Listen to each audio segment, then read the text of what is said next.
words.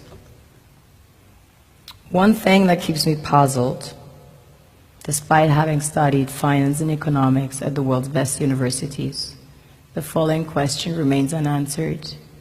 Why is it that 5,000 units of our currency is worth 1 unit of your currency, where we are the ones with the actual gold reserves? It's quite evident that the aid is in fact not coming from the West to Africa, but from Africa to the Western world. The Western world depends on Africa in every possible way, since alternative resources are scarce out here. So how does the West ensure that the free aid keeps coming? By systematically destabilizing the wealthiest African nations and their systems, and all that backed by huge PR campaigns, leaving the entire world under the impression that Africa is poor and dying and merely surviving on the mercy of the West. Well done, Oxfam, UNICEF, Red Cross, Life Aid, and all the other organizations that continuously run multi-million-dollar advertisement campaigns depicting charity porn to sustain that image of Africa globally. Ad campaigns paid for by innocent people under the impression to help with their donations. While one hand gives under the flashing lights of cameras, the other takes in the shadows. We all know the dollar is worthless, while the euro is merely charged with German intellect and technology, and maybe some Italian pasta. How can one expect donations from nations that have so little? It's super sweet of you to come with your colored paper in exchange for our gold and diamonds. But instead, you should come empty-handed, filled with integrity and honor.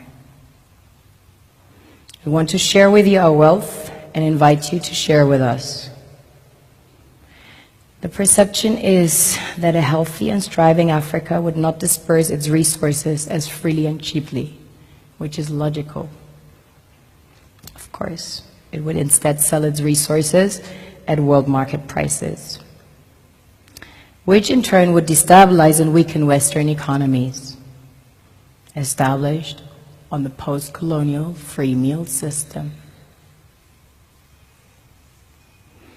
Last year, the IMF reports that 6 out of 10 of the world's fastest growing economies are in Africa, measured by their GDP growth. The French Treasury, for example, is receiving about $500 billion year in, year out, in foreign exchange reserves from African countries based on colonial debt they forced them to pay. Former French President Jacques Chirac stated in an interview recently that we have to be honest and acknowledge that a big part of the money in our banks comes precisely from the exploitation of the African continent. In 2008, he stated that without Africa, France will slide down in the rank of a third world power. This is what happens in the human world, the world we have created.